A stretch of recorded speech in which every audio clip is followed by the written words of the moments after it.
Existingly,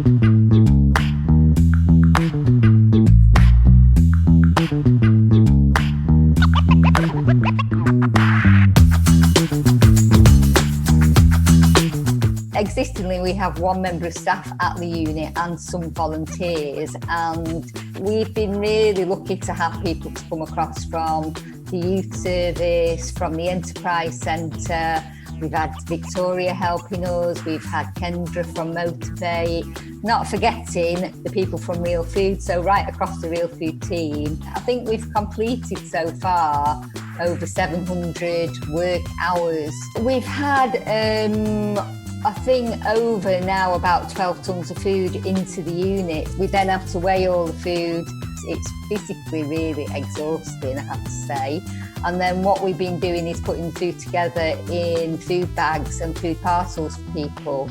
We have fed over 12,000 people with meals in that period. So that's the period from the 23rd of March, probably till the end of May. I would just love to say to the volunteers, thank you. They've been absolute superstars.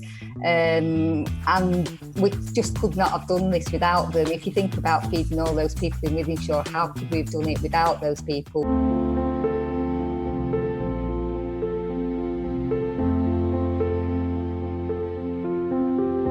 The buddying scheme was set up sort of in the weeks leading, like the week leading up to the government enforced lockdown.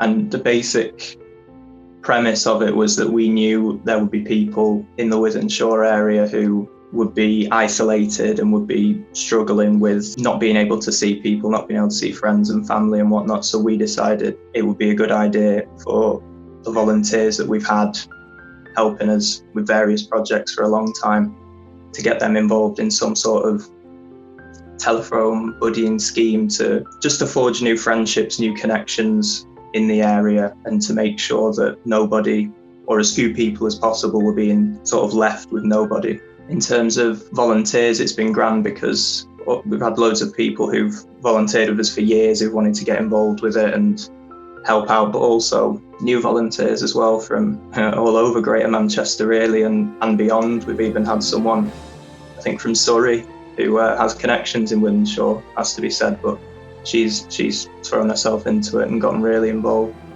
It's very rewarding to myself, it's very rewarding to other people.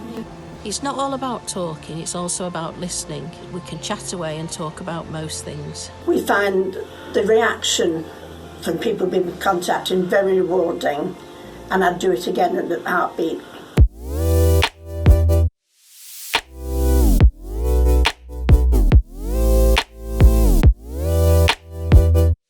So at the centres, we've been doing food delivery. The IT team have been doing the ECDL courses from home.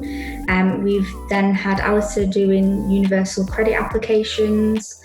Patricia has been doing a lot of funding grants. We've also had a phone buddy scheme that Dan's been watching over. We've been covering shifts at Village 135. And we've just been doing regular customer calls, just making sure that they know that we're still here for when all this is over. With the food delivery, we get referrals from the tenancy management team. The lifestyle cafe team then prepare the hot meals and weekend grab bags for our most vulnerable and isolated tenants.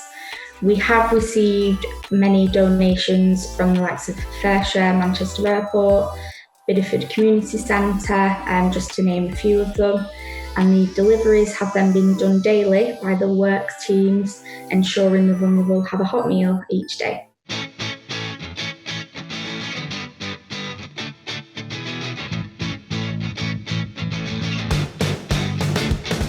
We were overwhelmed by the amount of donations that we got in and the generosity of the people in the local community. The produce we were taking in 3 times a week, we were taking it basically into the back of my van and straight to the Woodhouse Park Lifestyle Centre.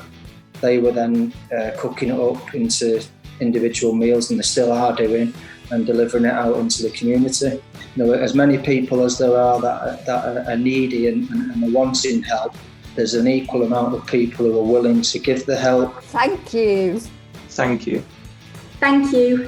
Thank you.